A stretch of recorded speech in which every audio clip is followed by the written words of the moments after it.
हाँ देखिए, 2022 का 5वें सेट की प्रैक्टिस सेट में हम पहुंच चुके थे। कौन से सेट में पहुंचे हैं?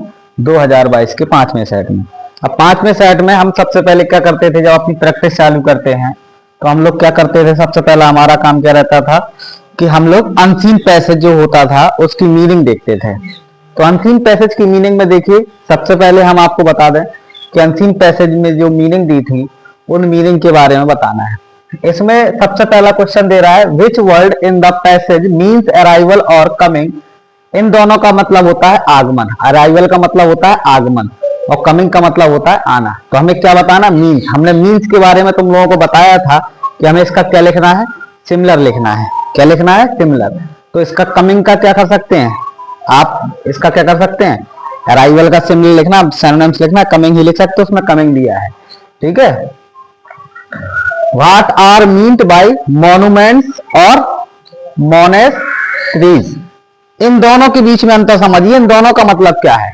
देखिए, मॉन्यूमेंट्स का मतलब होता है स्मारक। स्मारक का मतलब होता है कि कोई फेमस बिल्डिंग, कोई ऐसी बिल्डिंग जो स्मारक के काम आए के लिए होती है। और मठ क्या होता है? तो देखिए, जो फेमस बिल्डिंग होती है उसको हम बोल सकते हैं क्या? स्मारक। और जो रिलीजियस वर्ड होता है, मठ बोलते हैं जिसे, जो धार्मिक स्थिति से जुड़ा होता है उसे मठ बोलते हैं। इन दोनों में ये अंतर है। उसने क्या पूछा? इन दोनों का मीन्ट पूछा और अंतर भी पूछा है। इन मीन्ट में क्या अंतर है? तो इसका आंसर क्या होगा? एक का होगा, एक का आंसर क्या होगा? एक का आंसर होगा फेमस बिल्डिंग और एक का आंसर होगा रिलीजियस वर्ड। ये विशेष ध्यान देना, दो पूछी है, दोनों लिखना है। ठीक है ना। तीसरा क्वेश्चन है, give the synonyms of the entirely. Entirely का मतलब होता है संपूर्णता। हमने आपको हिंदी लिख दी है। और संपूर्ण का माने होता है कंप्लीट। कंप्लीटली कर लेते हैं ना, तो हम क्या लिख सकते हैं इसका सिनोनिम्स? कंप्लीटली। समझ गए? अगला क्वेश्चन देखिए। अब अगले क्वेश्चन में हम आ जाते हैं किसमें? ग्रामर पोर्शन में। अब हमारे सामने आ चुकी है क्या? वोकैब। क्या आ गई है? वोकैब। पहले कह रहा है, choose the correct option to answer the following expression. ठीक है, इसमें आपको क्वेश्चन दिए हैं और उसके आपको आंसर देना है। पहला पूछ रहा है ये क्या है? एक चीज और ध्यान रख लो कि जब भी ऐसा कुछ वाक्य दिया होगा और उसमें आपको पूछा गया होगा तो ये समझ लेना ये क्या है? One word substitute. क्योंकि आइटम फ्रेज में फ्रेज लिखा होगा, सिनोनिम्स में सिनोनिम्स लिखा होगा, एंटोनिम्स में एंटोनिम्स लिखा होगा, होमोफॉन्स में पेयर वर्ड लिखा होगा। मगर वन वर्ड सब्स्टिट्यूट में कहीं ये नहीं लिखा होगा कि वन वर्ड सब्स्टिट्यूट दीजिए। ये आपको समझना पड़ेगा। क्वेश्चन कह रहा है, क्या कह रहा है इसमें? लिखा क्या है? That which can not be corrected is called. जिसे सुधारा ना जा सके उसे क्या कहते हैं? तो आप कहेंगे इनकरेक्टेबल। अब देखिए, एग्जामिनर की चालाकी देखिए, क्या किया उसने? इसमें लिखा इनकरेक्टेबल। देखिए क्या लगा दिया? इनकरेक्ट लगाया। इसमें कह रहा है इनकरेक्टेबल, इसमें कह रहा है इनकरेक्टेड। क्वेश्चन तीनों सेम लगा दिए है। बच्चा जल्दी जल्दी में पता ना चले, बच्चा ऑब्जेक्शन ले जाए कि सर जी जब इसका मतलब गलत होता है जिसे सुधारा जाता है वो तो गलती होती है। और इनकरेक्ट लिख दिया, उसने समझ लिया कि ये गलत होगा, होगा ना। मगर उसने क्या दिया? एक इनकरेजिबल, असुधार्य। क्या दे दिया? जिसे सुधारा जा सके असुधार्य कहते हैं। और आप ये गलती मत कर देना कि इसमें इनकरेक्ट लिखा तो ये इनकरेक्ट होगा। समझ रहे हैं? इसका मतलब ये तीन ऑप्शन आपके पूरी तरह से गलत है। इसका आंसर चौथा होगा। अंतर समझना, तीनों में इनकरेक्ट लिख दिया उसने, चालाकी कर दी। अगला आप क्वेश्चन देखते हैं बी नंबर। बी नंबर पे लिखा है the phrase a bone of contention. Bone of contention, bone जानते हैं ना? बॉन हड्डी, जानते हैं ना? हाँ, बॉन। तो बॉन, एक बॉन और बून होता है। बून माने होता है वरदान और उसका बैन होता है, एक बैन होता है। बैन माने होता है अभिशाप। मगर ये क्या है? बॉन है। अंतर समझना। तो कह रहा है विवाद की हड्डी। अब देखना ऑप्शन देखिए भाई साहब, ऑप्शन किस तरह से लगाए? क्वारलसम, झगड़ालू। ए डिस्टर्बिंग मैन, परेशान करने वाला आदमी, झगड़े की जड़ में आ रहे हैं सब। रीजन ऑफ क्वारल, झगड़े का कारण। डेथ रीजन, कारण सहित। अब बताओ इसमें आंसर? कारण सहित तो होगा नहीं, तीन एक से लग रहे हैं, मगर इसमें आंसर कौन होगा? रीजन ऑफ क्वारल, झगड़े का कारण। इसमें ये नहीं होगा, इसमें ये नहीं होगा। इसका आंसर कौन सा होगा? सी नंबर का होगा। समझ गए ना? बहुत रिलैक्स होके लगाना है क्योंकि 2 नंबर का है। और ये मत सोच लेना कि 2 नंबर ही हैं, 2-2 करके 10 बनते हैं और 10-10 करके 20। ठीक है, गणित की कैलकुलेशन लेके चलना। अगला क्वेश्चन देखो भाई। अब आ गया आइटम फ्रेज ने पढ़ गया, वन वर्ड ने पढ़ गया। अब आता है हमारे पास क्या क्या आ गया ये हमारे पास? सिनोनिम्स। अभी हमने अभी जिक्र किया बेन का। देखो आ गया, बेन माने क्या होता है? श्राप। और बून माने क्या होता है? वरदान। अगर यहां पे पूछता कि इसका अपोजिट क्या होता तो बून होता, मगर पूछा क्या है? सिनोनिम्स यानी पर्याय पूछा है। तो बैनर निर्वासित करना, बैनर, बैनर जानते हैं ना, ये पंपलेट वगैरह बने होते हैं उनको बैनर बोलते हैं। कर्स, कर्स माने क्या होता है? श्राप। और बैन माने होता है प्रत्यय। देखो बैन ई हटा दिया उसने, एक ही का अंतर है, मीनिंग बदल गई। तो इसका आंसर कौन सा होगा? पहला तो होगा नहीं, दूसरा होगा नहीं, तीसरा होगा, कंफर्म होगा। क्योंकि श्राप हमें क्या लिखना है? सिनोनिम्स लिखना है, पर्यायवाची लिखना है। समझ गए? चौथे क्वेश्चन में पूछ रहा है always speak a truth which a word this a sentence an error. Error का मतलब गलती। क्या ढूंढना है हमें? गलती। अब इन वाक्य में ढूंढना है जहां कोटेशन मार्क लगाओ, समझ लेना वही पे उसी वाक्य का पूछा जाता है, पूरे वाक्य का नहीं पूछ रहा। जहां पे कोटेशन मार्क होगा उतने चीज का पूछ रहा है। हमारा वाक्य कितना है? हमारा वाक्य सिर्फ इतना है, इतने में बताना गलती। तो आपने ये सुना होगा ऑलवेज स्पीक द ट्रुथ। ये ट्रुथ नहीं सुना होगा कभी, ए एन का प्रयोग नहीं होता ट्रुथ के आगे, तो आप क्या लगाएंगे? ए। आंसर इसमें क्या है? ए सही है। ये तीनों गलत है। और अगर दा लगा के दे देगा गलती, फिर आगे कभी कभार क्या करता है वो तैयारी कर देता है कि बच्चों को रटा है तो वो क्या कर देता है? स्पीक्स लिख देता है। कभी स्पीक्स नहीं लिखना चाहिए। समझ रहे हैं? 2 तरीके से बात पूछेगा, तो सुधार करते रहिएगा तुम्हें। तो इसमें आंसर क्या सही है? क्या सही है? ए। अगला क्वेश्चन देखिए। अगले क्वेश्चन में आते हैं। अब आ गया हमारे पास एंटोनिम्स। तो चलते हैं ग्रामर पोर्शन में। एंटोनिम्स में पूछ रहा है the antonyms of the ancient. Ancient माने क्या होता है? प्राचीन। अब प्राचीन का मतलब देखिए, ओल्ड माने बूढ़ा, बूढ़ा प्राचीन तो एक ही चीज हो गए, तो ये तो अलग हो गया। एसेंट आरोहण, अवतरण, मॉडर्न। क्या ये होगा? क्या होगा? आधुनिक। प्राचीन का क्या होता है? आधुनिक। तो इसका आंसर क्या होगा? मॉडर्न। ये गलत, ये गलत। समझ गए? अब आ जाओ ग्रामर में। ग्रामर में सबसे पहले क्या पूछता है? Indirect speech. डायरेक्ट इनडायरेक्ट आपके समाप्त हो गए हैं। अब इसमें पहला सेंटेंस पूछा है He said to me, I shall help you। बिल्कुल सिंपल वाक्य है। कैसा है? सिंपल वाक्य। तो कैसे बनाएंगे? He said की जगह क्या कर, said की जगह क्या हो जाता है? Told me that। I first person change to subject तो क्या हो जाएगा? He। अब he के हिसाब से क्या हो जाएगा? Would। I भी के साथ shall, बाकी सभी कर्ताओं के साथ क्या होता है? Will। और will के हिसाब से क्या हो जाएगा? Would। Help। अब यू की जगह क्या हो जाएगा? You second person change to object, object में क्या लिखा? मी। यहाँ पे क्या हो जाएगा? मी। Full stop. बन गया। समझ गए? अब इसका देखिए, ये कौन सा प्लीज लगा है? इंपरेटिव वाक्य है, क्या लग जाएगा?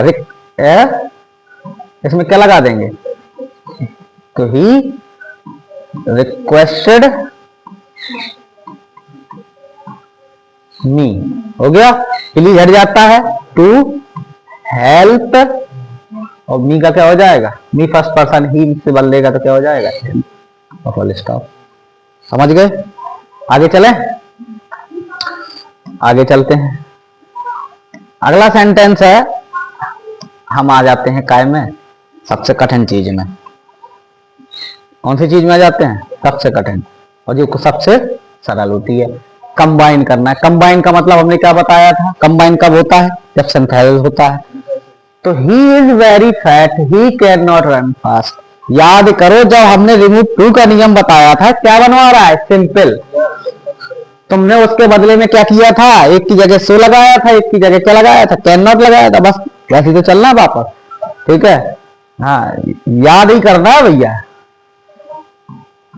तो क्या हो जाएगा, he is too fat to run fast. जैसा लगाया था हमने वो वैसे ही हटा दिया,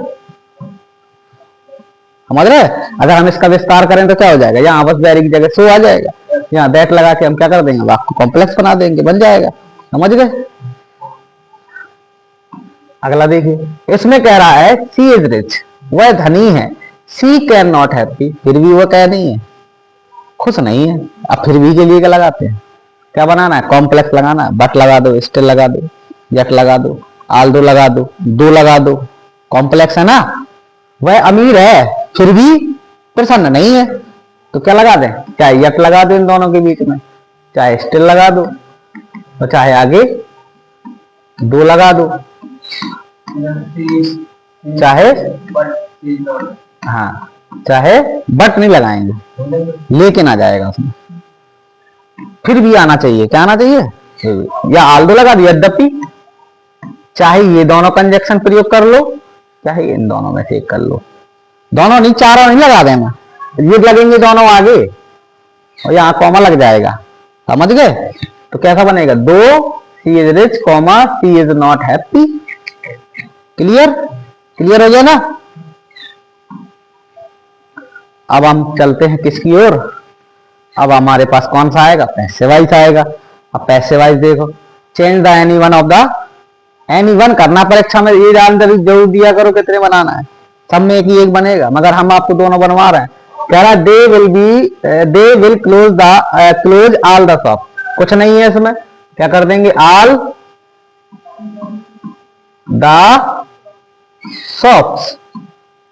अब एक वचन की बहुवचन, तो इस विल या सेल में एक वचन बहुवचन मात्र रखता है, नहीं रखता है, नहीं रखता ना, तो यहां विल भी हो जाएगा ना, क्लोज्ड बाई क्या हो जाएगा, दे का डैम, बन गया। इसमें देखो एक्सक्लामेटरी, अब बताओ एक्सक्लामेटरी कैसा बनाएंगे, पोस्टर परेशान कर रहा है। अब इसमें कलर कौन डाले, हाँ देखो ये यहां बनाए दे रहे हैं, दिखेगा नहीं। Poverty is really a curse, question mark लगा है, ठीक है, ये गलत लगा है, फुल स्टॉप लगना चाहिए। इसको बनाना है अब एक्सक्लामेटरी, और एक्सक्लामेटरी बनाने के लिए हमें क्या करना पड़ता है, ये वाला चिन्ह लाना। और जब इस तरह का वाक्य लिखाता होता है तो हम क्या करते हैं, सबसे पहले क्या लगा देते हैं, वाट लगा दिया, वाट याद करो, वाट वाला वाक्य। फिर हमने लिख दिया पॉवर्टी, पॉवर्टी लिख दिया, फिर लिख दिया आर रियली कर्स एज, क्या ऐसी क्रिया लिखी रहती थी और इस चिन्ह ऐसे लग जाता था, इसी को तो ले जाते थे उठा के, है ना। तो पॉवर्टी को हम पहले रखेंगे, समझ गए, नहीं समझे, हाँ तो ये इस तरह से बन जाएगा। अगला क्वेश्चन देखो, समझ में आया ना ये। अगला क्वेश्चन, अगले क्वेश्चन में कह रहा है, correct any one of the following sentence. आपको एक बनाना है, मगर इसमें क्या ढूंढना है, दोनों वाक्यों में सिंटैक्स का पोर्शन है, इसमें गलती ढूंढना है, बताओ क्या गलती है।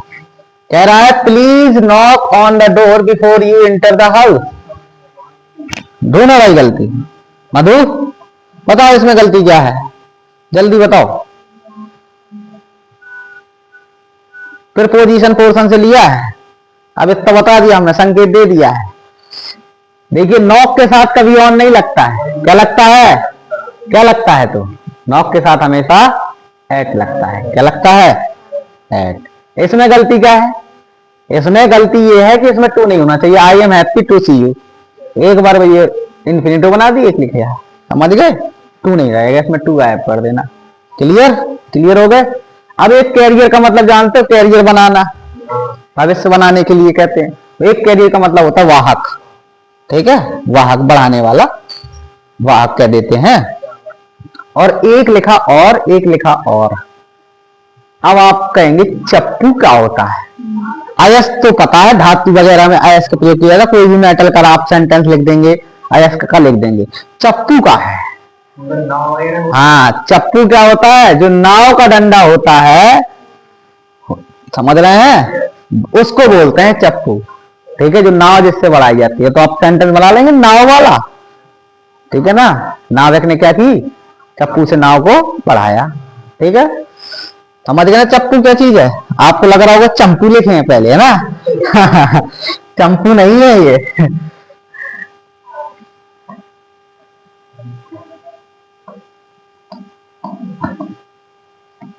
अब भैया आ जाओ अपने शिकार पे।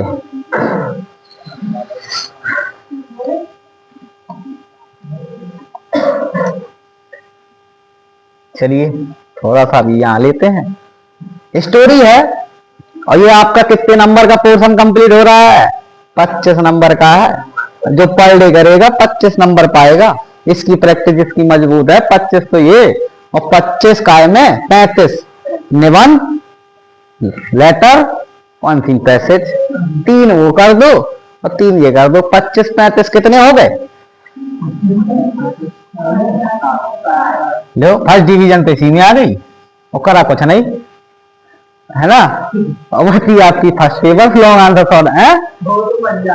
लॉन्ग आंसर शॉर्ट आंसर बना दो। फर्स्ट डिवीजन तुमने इसमें बना ली, करा कुछ 15 मिनट में जो हमने लपेट दिया तुम 10 मिनट में लपेट दोगे पेपर में। ठीक है, कह रहे आपको बनता है। समझ गए? थोड़ा सा मगर प्रैक्टिस में लाएंगे तो आ जाएगा ना। दो व्यक्ति एक साथ साथ यात्रा कर रहे थे। बताओ कौन सा सेंटेंस है? कौन सा सेंटेंस है? पास्ट कॉन्टिन्यूअस नहीं बनता है तो कैसा बनाएंगे? Two people were travelling together. ठीक है, रास्ते में उन्हें एक सराय में ठहरने का अवसर मिला। कौन सा सेंटेंस है? Past indefinite. आप ये ध्वनि निकाल रहा है तो आप क्या करेंगे? सबसे पहले किन्हें मिला? उन्हें, तो दे लगा दिया। अब पीछे से चलो। ठीक है, प्राप्त होना, मिलना, अवसर मिलना। मीट न लगा देना, मीट लगाया जाता है किसी से मिलने के लिए, व्यक्तियों के लिए। गॉट द अपॉर्चुनिटी मतलब अवसर। फिर ठहरने का, टू स्टे का की अंग्रेजी क्या लगा दी? टू। ठहरने की अंग्रेजी, अब कहीं कहीं किसी स्थान में जब ठहरा जाता है तो मे की अंग्रेजी जरूरी नहीं कि हर जगह इन लगे। इन लगता है शहरों के लिए, बड़े देशों के लिए, और छोटी चीजों के लिए क्या लगाते हैं? एट, एन, कहां पे? इन। ठीक है, इन का मतलब क्या होगा? सराय। आप चाहे ये ऑन द वे आप पहले लगा दो और चाहे बाद में लगा दो, ये तो एक्स्ट्रा वर्ड है। समझ गए? आगे कह रहा है उनमें से एक को सराय के दरवाजे पर रुपयों की थैली मिली। तो एक को मिली, वन ऑफ देम। एक को की अंग्रेजी क्या होगी? One of them. मिलना का मान होता, कोई चीज मिल जाती तो फाउंड। ठीक है, ए बैग, बैग माने थैला या थैली, of money at the door of the in. किसके दरवाजे मिली? वो सराय के दरवाजे मिली। ठीक है, दूसरे व्यक्ति ने कहा, तो अदर पर्सन, सेकंड पर्सन भी कर सकते हो। सेड, सेड माने कहा। क्या कहा? इन रुपयों को बराबर बांट लें। तो डिवाइड दिस मनी इक्वली। एक तेरा एक मेरा। ठीक है, नहीं एक तेरा दो मेरा, इस तरह का। ठीक है, जैसे वो बांटता है ऐसे बांटना है। तब पहले व्यक्ति ने कहा थैली मुझे मिली है। क्या कहा पहले व्यक्ति ने? तो पहले द फर्स्ट पर्सन सेड, ठीक है, I have found the bag. थैली मुझे मिली है। सो मतलब अतः, अतः की अंग्रेजी क्या लगा दी उसने? सो इसमें तुम्हारा भाग बिल्कुल नहीं है। So you have no share in it at all. इसमें तुम्हारा भाग बिल्कुल नहीं है, मतलब तुम्हारा इसमें कोई हक है ही नहीं। समझ गए? अब इस पर की अंग्रेजी उसने क्या लगा दी? एट। अब आगे देखो, आगे क्या कह रहा है? आगे कह रहा है, थोड़ा सा स्टोरी और नीचे लाएं ताकि स्टोरी भी दिख जाए। ठीक है, तो इस पर दोनों व्यक्ति, रुक जाओ एक मिनट। तो पहले व्यक्ति ने कहा थैली मुझे मिली है, था तुम्हारा इसमें बिल्कुल भाग। इस पर दोनों व्यक्तियों में क्या हो गया, आपस में झगड़ा हो गया। अब यहां से ठीक है, दिख रहा है ना, क्या कह रहा है, झगड़ा हो गया। तो क्या कह रहा है, दिस, इसको भी हटा दें, ये डिस्टर्ब करेगा। अब कह रहा है एट दिस, एट दिस का मतलब क्या लगा दिया हमने, एक सेकेंड, अच्छा ये एट दिस, इस पर की अंग्रेजी, किसकी अंग्रेजी है ये, इस पर, एट दिस, दोनों व्यक्तियों में झगड़ा आरंभ हो गया। तो a fight broke out between the two people, आपस में क्या हो गया, ब्रोक, फाइट ब्रोक मतलब झगड़ा हो जाना, ठीक है। तो फिर क्या कहता है, दोनों को लड़ता हुआ देख पुलिस वहां आ गई और थैले वाले व्यक्ति को थाने ले गई। कहां ले गई, थाने। तो सीइंग प्रेजेंट पार्टिसिपल का नीम में याद आया, वर्ब से बना देते थे वाक। बोथ ऑफ देम फाइटिंग, दोनों को क्या देखकर, लड़ते हुए देखकर, झगड़ा करते हुए देखकर, the police came there and took the person with the bag to the police station, मतलब कहां ले गई, बैग वाले व्यक्ति को थाने पुलिस स्टेशन ले गई। तब उस व्यक्ति ने अपने साथी से थाने चलने की प्रार्थना की। तो देन, तब दैट पर्सन, उस व्यक्ति ने, रिक्वेस्ट माने प्रार्थना की, किससे की, हिज फ्रेंड, अपने मित्र से, to go to the police station, police station चलने की। अब क्या होता है, जब उसने प्रार्थना की तो इस पर की अंग्रेजी क्या लगा दी, ऑन दिस। उसके मित्र ने कहा, हिज फ्रेंड सेड, यदि इस थैली में मेरा भाग नहीं है तो मैं थाने क्यों चलूं। कंडीशनल वाक कह रहा, if I have no share in this bag, अगर मेरा इसमें कोई भाग नहीं है तो मैं थाने, तो की अंग्रेजी क्या लगा, कॉमा लगा दें, देन लगा दें। Why should I go to the police station, जब भी इस तरह का आया करे तो इसमें काय का प्रयोग होता है, चलूं शब्द आता है चांदबिंदी वाला, तो इसमें शुड का प्रयोग चलते हैं कंडीशनल सेंटेंस में। इतना कहकर वो अपने नगर को चला गया। सेइंग दिस, इतना कहा, he went to his city. हमारी स्टोरी बन गई। छोटे छोटे वाक्य हैं, छोटे छोटे वाक्यों को बनाइए, स्टोरी बन जाएगी, ज्यादा कठिन नहीं आएगी, ठीक है ना, टेंशन मत लीजिए। इस तरह की आपकी स्टोरी थी। इस तरह से आपका सेट कौन सा निपट गया, सेट नंबर 5 फिनिश। अब कल चलेंगे कौन से सेट की तरफ, सेट नंबर 6, और कौन सा, 2022। ठीक है, ये सीरीज हमारी जारी रहेगी, ठीक है।